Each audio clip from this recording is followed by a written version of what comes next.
Hello, everyone. Welcome to my channel. I am Ananda Rose, and I have with me today Kirsty Marie. Hello, Kirsty. Hi, Rose. Good to be here. Thank you for being here. And yeah, hope all is well in your world. And all of you out there, hope all is well in your world as well. Um, yeah. So, Kirsty, how's your day? Oh, good. I woke up super early Okay. just because. All right. So, yeah, but it was nice. It gave me this nice kind of spacious time at the beginning of the day to be be Yeah. on my own and Yeah. yeah, do some things without interruptions. So, Mm. mm, Good start to the day, and we've been having some really good more weather starting like about 9 o'clock in the morning and going till maybe 1 o'clock in the afternoon for the last few days, right? Full of mm, sunshine and warmth and all that. And yeah, we're in the middle of winter, but there you go. um so everybody, you're probably wondering what we're talking about today. Why are we here? Well, I've got to tell you, if you didn't catch it on Sunday the 7th of July, I'll put the link in the description box, but we did a live chat or live session where we brought in light codes for anybody who identifies with being neurodivergent. Now, I know everybody that's watched it, you're thinking, why are you telling us again, Rose? But not everybody watched it that might catch this, so we have to explain that, right? That's our responsibility. So we brought in the light codes on Sunday morning at 7 a.m. on the 7th of the 7th. So we kind of brought it in, and it's interesting because I understand that the Sirius portal is open at the moment. Interesting, mm, right? That we brought that we mhm. had this guidance to do it, and that's the way it worked out. So, and you know, people from Sirius, starseeds from Sirius and Orion, they have a lot of that intellectual mind stuff going on. They've come here. They are the high tech people. They are, you know, all of those people, the innovators. And of course, anybody who identifies with being neurodivergent is generally quite an intelligent person. So, you know, I think, well, it's appropriate.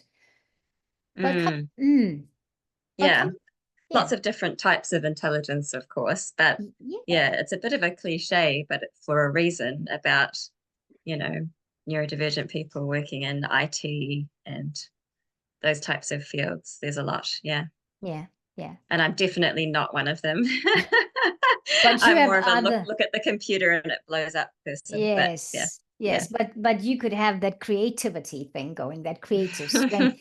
And Kirsty, if anybody heard the chant you did on Sunday and the guided meditation, oh my word. Oh my, it just blew up my world. It just was so amazing. And I say this because that is how I was feeling at that time. I had all this heat going through my body, and I just got the download of what I had to start off with the light language. So, well, imagine that. Mm, Right? That's what yeah. you being you brought into that. Mm. And of Yeah. course, I don't think the sound was very good on that chant, but and that's kind of interesting in itself because it's not really about the sound so much as the energy and the intention. Hmm. And so I think you're going to post a link to the original Yes, I'm gonna version, come back to that aren't in a you? minute. I just Mm, want to comment on something you just said now. So I watched the video a day later because I thought I just want to go through it again because I want to see how it turned out on the other side. And I thought my sound was pretty interesting because I had a heater on in this room. This office is in the part of the house that's very cold. It hardly ever gets any sunlight. I was freezing that morning, and I had the heater on, and I felt that when I put musician's mode on and I'd done the light language, I felt that the sound, the background sounds were just coming through that. And because you could hear it distinctly when you turned off music, when I finished and I turned off musician's mode, how the vibe, you know, the background was different. And I thought, mm, oh gosh, but I thought, oh, that could have just spoiled it for somebody. But you know, even when I was watching the video again, I felt really emotional. mm. So I think it was that moment. It was how you resonated with it that was the most important thing, right? Even Yeah, if the sound of was not course. where that was. Now, have tried, everybody, I have tried to convince Kirsty to do that chant for us. And yes, it is Lars Muhl's chant. And we will put the link in the description box for this recording, so that you can access where it is or whatever. But it would be great for us. I did say this to Kirsty, and we're leaving it to her to decide. It would be great for her to do a recording of her singing it, and then we'll post the song, not necessarily a video, but an audio file, Kirsty, where we post the video, but we also reiterate this is Kirsty singing the song that Lars Muhl had done. And I mean, he tells you a story in the video, because I went and watched Lars Muhl's, the link you sent me, and he's got quite a story. It's like, what, 28 minutes long, but if you want to go directly to when he starts chanting.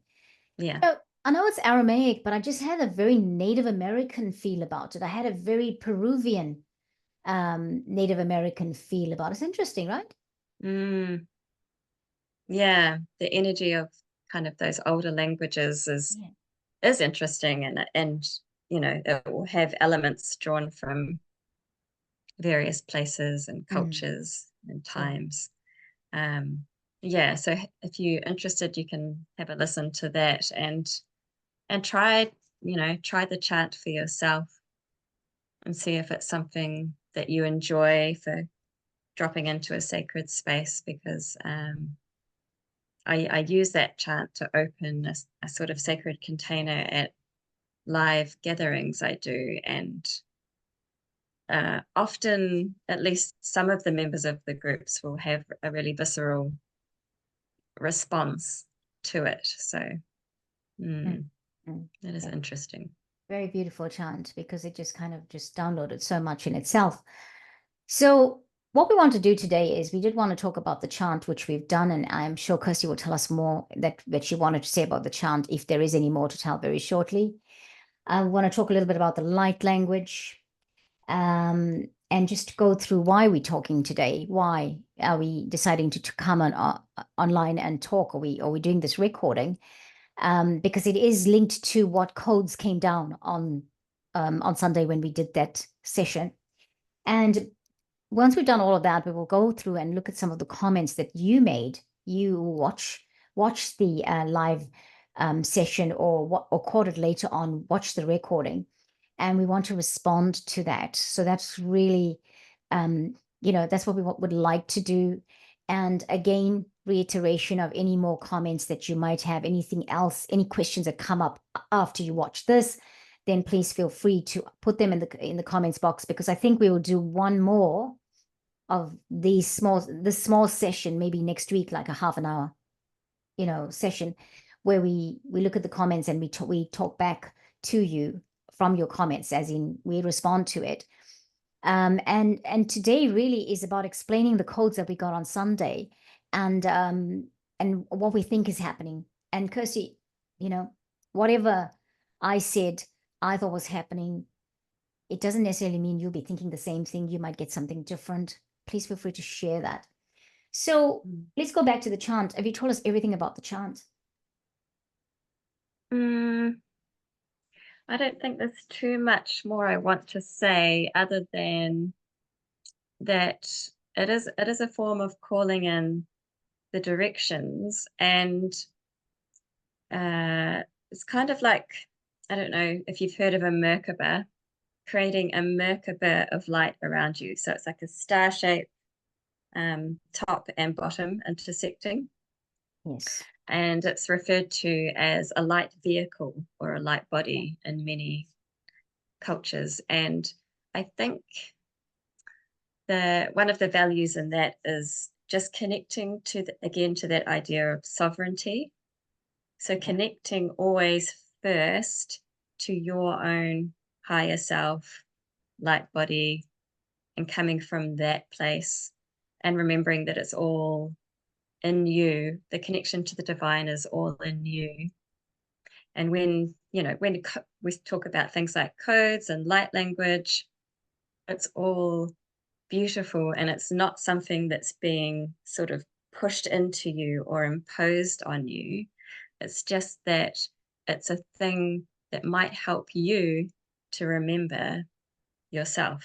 Yeah. And I think that's why I love that chant so much, because it's a sacred container, and it's really coming from what's within, in my heart, Yeshua, in my heart, Christ consciousness radiating out. Yeah. Mm. Well, I like that. I like that explanation. And I found for myself, like it kept singing in my ears, like since that day, since Sunday, I kept hearing it over and over again. And then I listened to Lars Muhl's version of it. And then he was, singing. Yeah, yeah. It kept going round and round in my head. I could hear it all the time. And so I really feel like that chant is important because of the energy that it brings in. And I know we're talking about, Yeshua, and we know that Yeshua, or Jesus, is not everything that we've been told he was. There's a lot more to him. Was he what, seventh dimensional and they come here, or ninth dimensional or something like that? I heard something recently. I'm listening to the Stellar Nations at the moment, the Soul Family's book. And That's right. yeah, There's a lot of different theories. And then, of course, if you just think of, there's also a higher perspective than Yeshua or Jesus the man, as well, as in the energy that fed into that avatar, which may be the same energy that came through in other avatars or other divine leaders. Yes, Yeah. exactly. So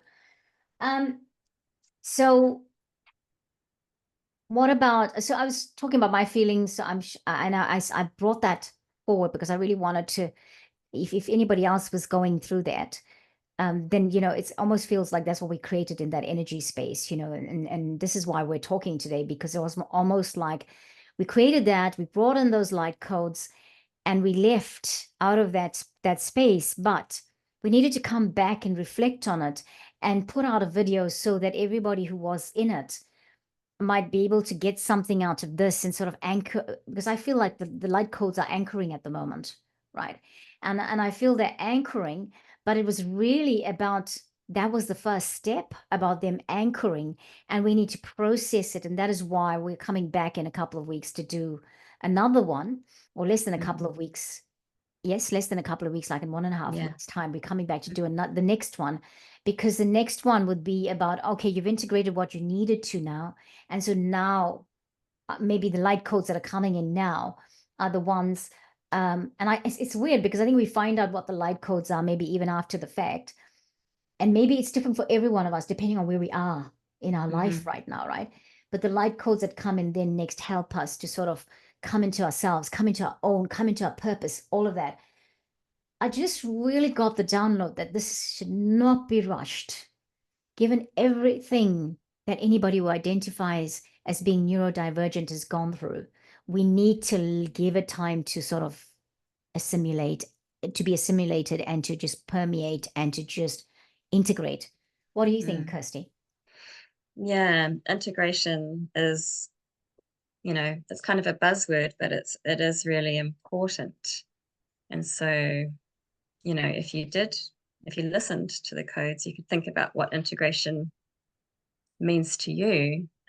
And, what is it? What are all those pieces of yourself, your soul, that you're calling back in and bringing more into the physical? Yeah. And see how it feels for you. Do you feel more able to be in your body, or is it still a bit floaty? Do you need to do more grounding exercises in the physical sense, as in walking on the earth, those types of things? So it was really, it was an invitation and some encouragement to really drop in, feel safe in this lifetime, and sort of perhaps finally be physically resourced to do the things that your soul's been calling you to do. But as you say, it's gradual, and it starts with, can I be here? Exactly. Can I be committed to being here, given that I've had some suboptimal experiences in the past? Yeah. Mm, We know yeah. that some people have chosen to leave because of the ignorance, their ignorance, the family's ignorance, the society's ignorance. And can you blame them, given everything that's happened? You know, you could understand that, right? Why they'd want to just say, right, I'm out of here. This is not how I don't fit in here. We are saying it's time for light beings, for you to come into yourself, to come into knowing your power, knowing, understanding what you're here to do, coming in and just coming in and being. And you know, like that Merkaba that Kirsty was describing, we all have a Merkaba around us. We all have our personal Merkaba, right? And just to see the Merkaba and see how widely expanded your Merkaba is, because it is widely expanded. I believe that, you know? And so I believe that because I often feel it. And often you'll find like yourself doing something like that. I do that with my light language because I don't know that it's anything about my Merkaba, but it's just like I need to shift. I need to keep doing that. Question I have, Kirsty, about the chant. You know, it says Gabriel, Michael. So it's Gabriel, Archangel Gabriel, Archangel Michael. And did they say any of the other ones, like Uriel and Uriel Raphael? and Raphael. So, of course, there's a lot more yes, angels than that. Those are the kind of the key for yeah. yeah. So that's really, those are the angels of the horizontal plane, actually. And for and very much so. And like, you know, the vertical plane is Archangel Metatron, and you know, at the top, and Archangel Sandalphon at your Earth Star chakra. So it's almost like, if you think about that, the four directions, and then you think about that vertical, you know, vertical thing from Archangel Metatron and then to Archangel Sandalphon, that in itself could be the Merkaba, couldn't it? And that's right. And depending what names you give, and it's interesting in the chant, it talks about, the first line is Bishem Adonai, which is in the name of the divine. So that's like God or whatever you want to call universe, that. yeah. And then it also refers to from above, the Rashi Shekinah, which is kind of like the divine feminine principle. Yeah. And so that's probably, that you can think of that as being related to the feminine aspect, the Magdalene, that type of thing.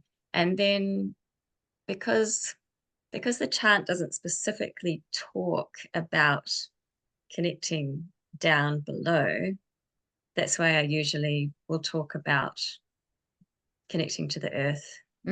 Yeah.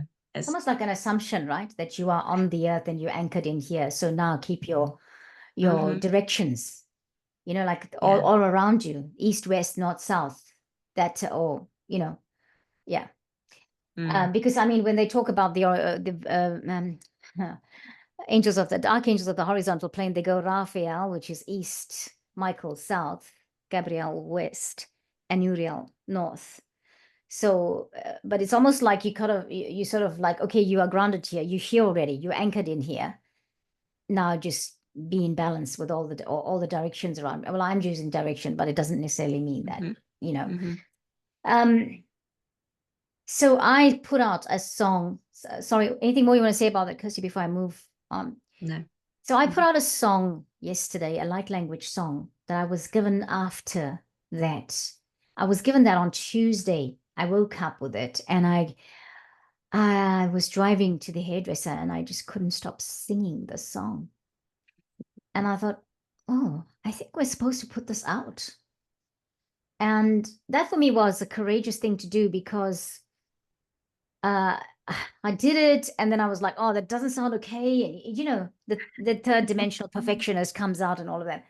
And in the end, they're just like guides, and it's dragons that have just been saying to me, you just do that. That's what you need to do. And then I did the first recording, and I thought it was too long because I said a lot of English words, and I gave an introduction to it and all of that. And eventually I did this 2-minute one. It came out. I put it up there. I can't explain what those words mean or whatever, but I do know that it was really an honorable song to anyone who is here. You know, it's not even, I listened to that, and I'm hearing the message through it. It's for everyone who's come here, who's a light being here in this place. And that's whether you identify with being neurodivergent or not. But this was very especially to this community of people that are identified as being neurodivergent, and to say, well, you know, welcome. This is you understand your bigness. Do you like even that video that I put into it? It looks like there's somebody riding a white horse, the way the graphics are going. And I'm like, you know, do you understand who you are? And the universe is so concerned, God, the highest beings are so concerned with all of us coming into our power, to be empowered to come here and fulfill the purpose that we have come to fulfill, that you know, it will place it on the hearts of all of us to say, hey, let's do something like this, because we feel that that's what we need to do now in this time and space, and the time is now for it, you know. So I put it out, to my chagrin, to my fear and worry, but I've done it. Yay. Right.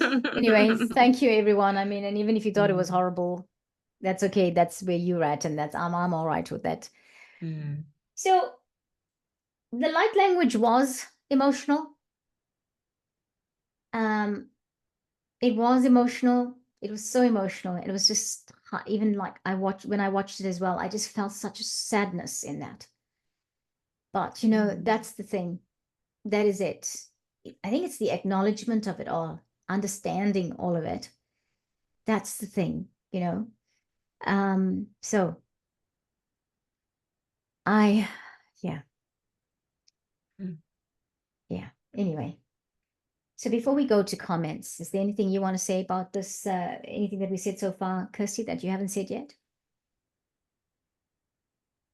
No, I don't think so. Or if there is, it will probably come up over the discussion of the comments. Yeah. Okay, so we're going to talk about a few of the comments. I'm just putting it up on my screen so that we can I can see it. And then I'm just going to be looking at the comments. I know I have the glasses here. There we are. So we had somebody's we had a lot of thank yous, and so thank you everybody for saying thank you to us for that. Thank you so much for the comments, because it's great when we got comments. Then we know that, hey, it sort of affirms to us we're on track as well, right? I like this one here. Celestia Sanctuary said something like this: light language, or glossolalia, scientific name, has been studied scientifically. The language center switches off in the brain. It's called the caudate nucleus or something like that. The amygdala, that is the emotional side, increases, and the thalamus chamber, which is our regulation of consciousness, decreases. Delta waves spike in the temporal lobe. Delta waves are normally only seen in deep sleep. Highly skilled meditation practices and are linked to subconsciousness, right? So basically, the mind is not controlling language or consciousness. Light language comes from the subconscious, and in a wave pattern that is deeply restorative and deeply healing. And deep healing takes place, is what she says in this. In ancient times, it was called the empty word from the void.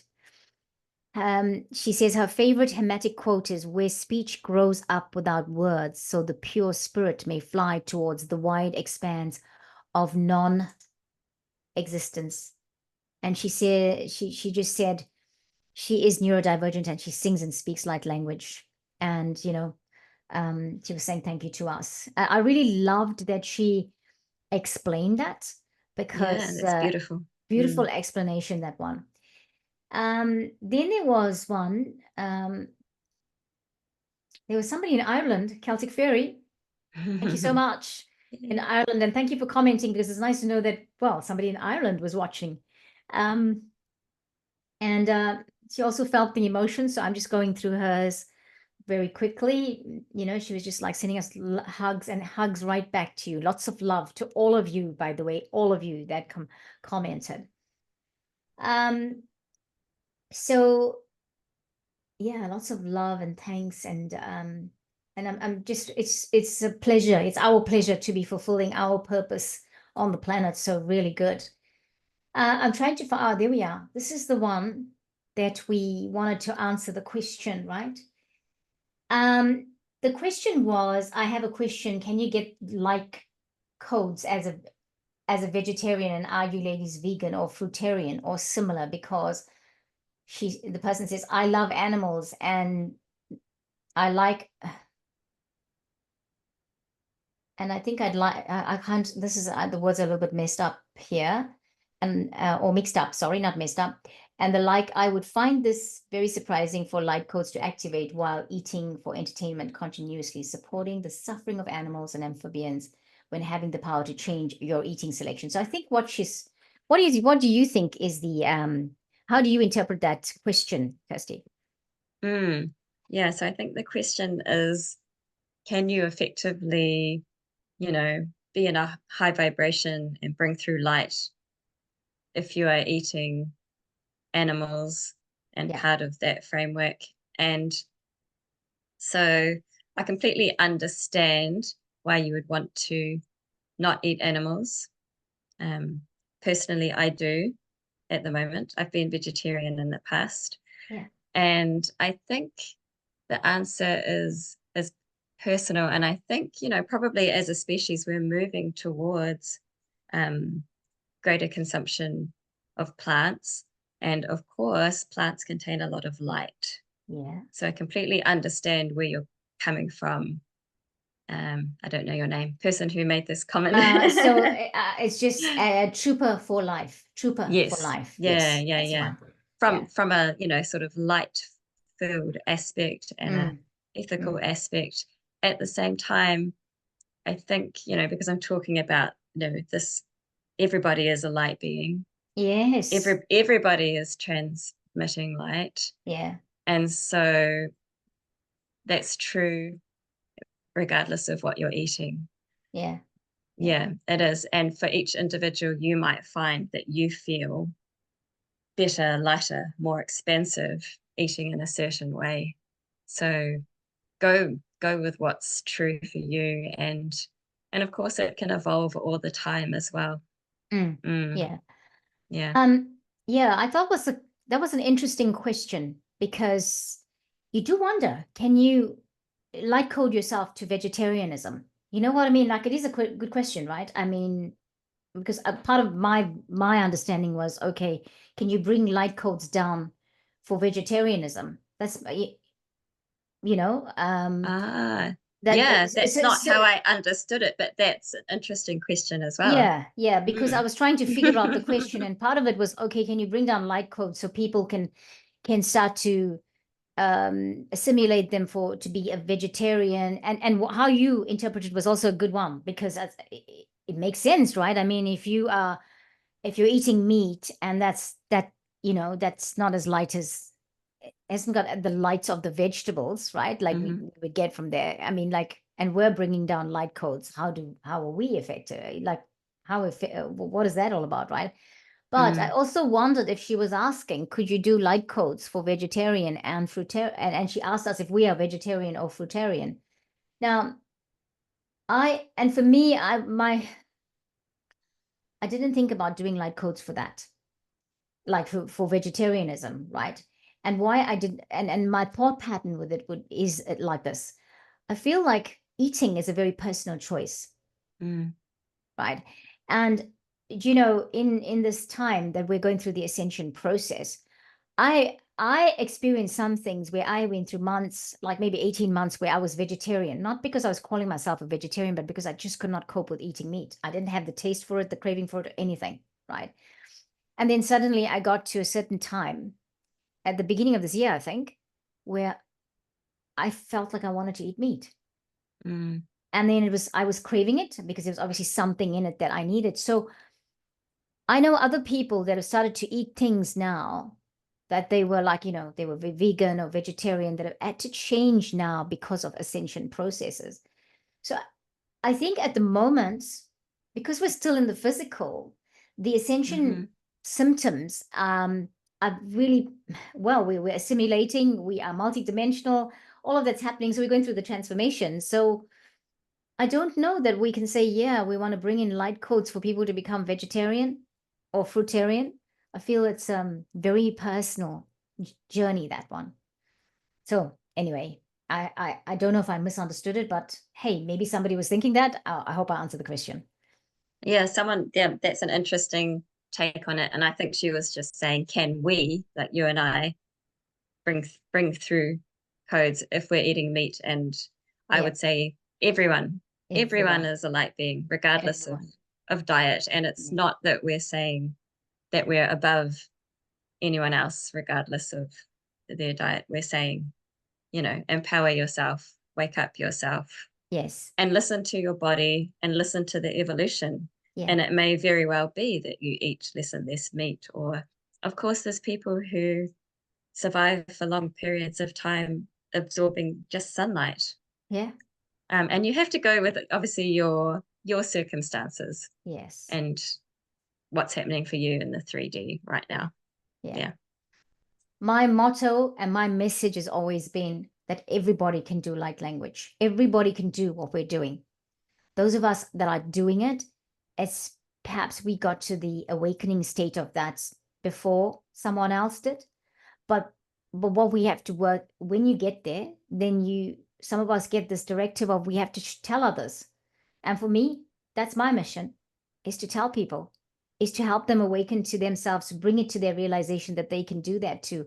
And I feel like I was talking to a friend today who does a lot of light work and, as all of that. And she uh, was guided to stop eating sugar and really likes sugar. Has always liked sugar, a little bit like, I'm like that. I must have sugar A sweet after my tooth. dinner, a Yeah. sweet tooth, right?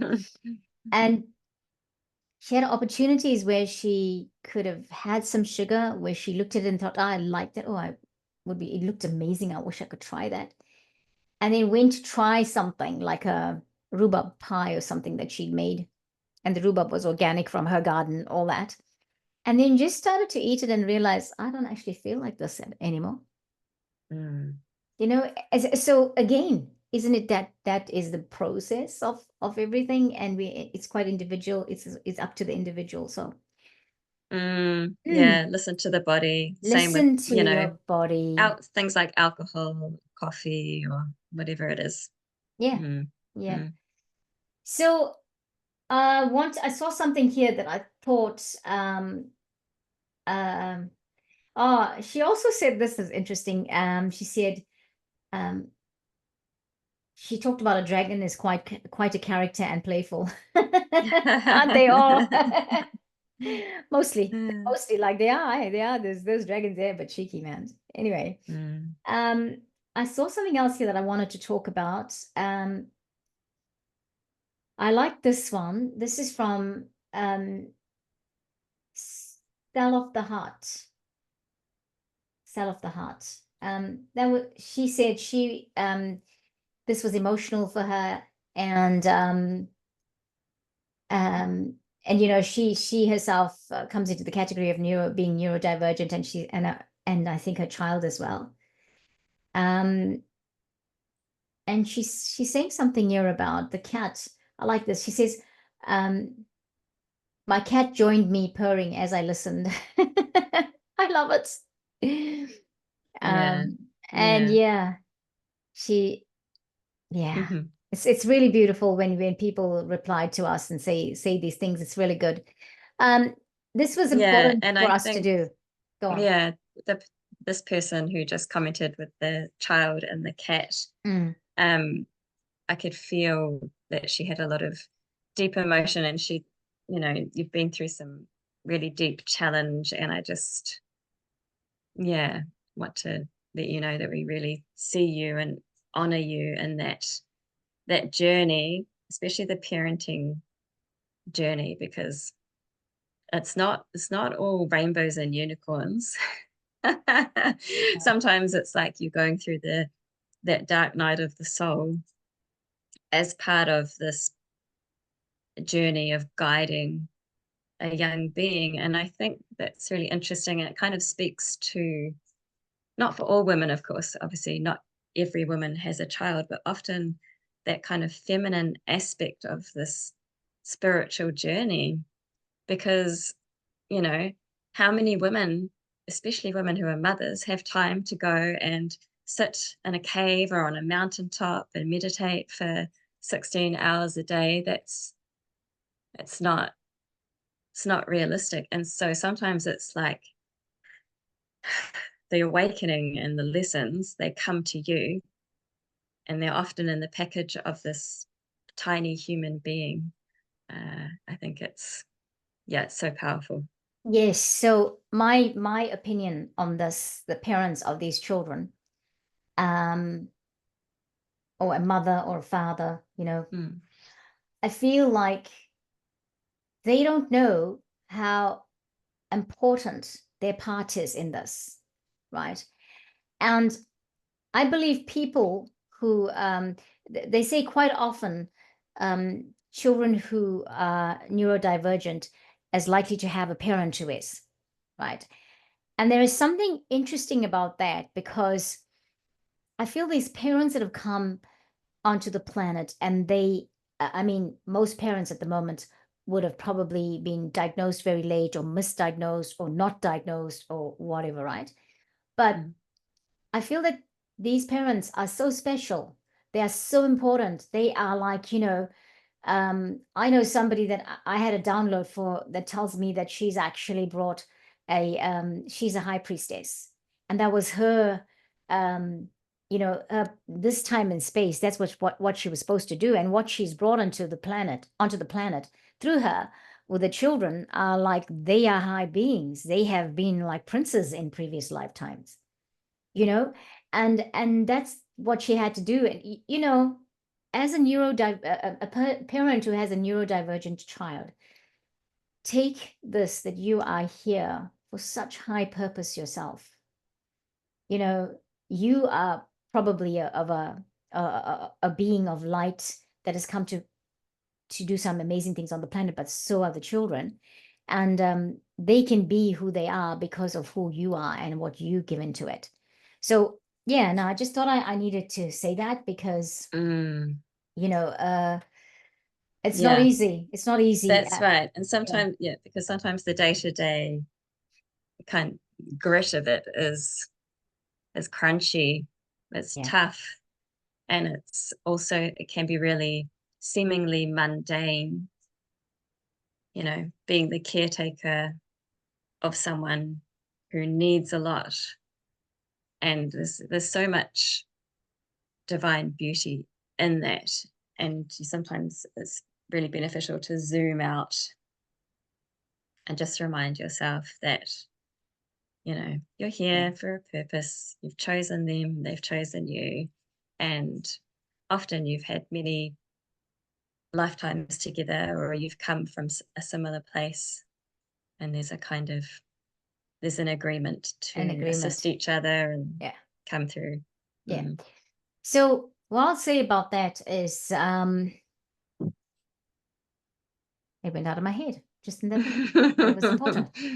Um, yeah, it's gosh, what? Can't remember. Um, it is important to remember that, and I'm sure that it's tough to remember it when in the day-to-day living and operation of life, and because it's got to go a certain way, and if everyone's uniquely different. Oh, this is what I was going to say. Mhm. So, I feel that, and I feel that this, I'm trying not to say group of people, but I'm saying group of people, this group of beings, right? We have been so programmed on the planet for generations and generations and generations. You think about the mission that all of anybody who identifies with being neurodivergent, all of these people, this group of light beings have, because they are here to deprogram all the programming in terms of education, Mhm. how to be an individual, right? Because most of the people I know personally that are like a family with a neurodivergent child, etc., they are homeschooling. Mhm. They do things where diet's important. It's different. They they just can't feed their child McDonald's, for example, because, hey, quick, Happy Meal, let's go get a Happy Meal because you're hungry. It doesn't work like that, because it's the food affects the body and the psyche in a different way, right? So I feel like that is what the mission is, to say to the planet, hey, we've done it like this all the time, but we are here to show you how you can be an individual and how you can do this based on what your needs are, your emotional, spiritual, physical needs are different. That, what if it's almost like it's a holistic way of being. Maybe I said that on radio once to somebody. I almost feel like I said that line. It's showing how to be holistic, as being in tune with the mind, the body, the intuition, the emotion side of things. What you put in your body is going to affect not just your health, not just your tummy, but your mind, your feelings, your love, or whatever, your emotions. It's saying, be mindful. These people are teaching us to be mindful, because that's what we have lost, mindfulness. So okay, that was what that's I was... right. Exactly, because we're feeling it all. Yes. The emotional environment, the family's environment, food, the chemicals, the vibrations of the earth, the atmosphere, a whole big, the weather, everything. Be in tune with who you are. Come into yourself, because you are the being that you are, and you have come to be here to do this amazing thing on the planet. And this is for every one of us. There is always the talk of some people are not, yes, some people are probably contracted not to wake up in this transformation, and they have a part to play, because how will we awaken if all of us are awakening, if some people don't stay in the unconscious state, because they are contributing. Like we need the contrast to show us what's going on. That's right. That's right. And that is the unawakened soul, isn't it? The unawakened soul, because we think that we should wake up and see the truth or the reality or whatever. But some of them have chosen that contract to be unawakened so that we can awaken. Now, what honor to that, right?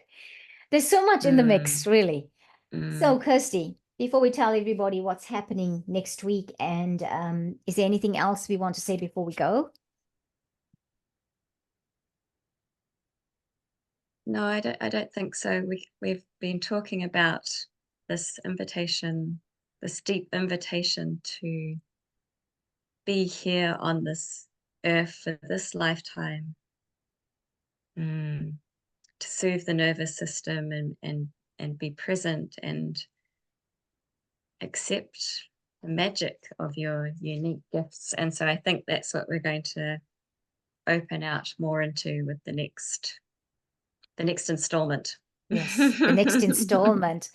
So we look forward to you joining us. Our next installment is on the 21st of July, 2024. That is Sunday, the 21st, and it's going to be at 7 a.m. New Zealand time. And I'll put all of that. I'll put that, the link to the time date link in there.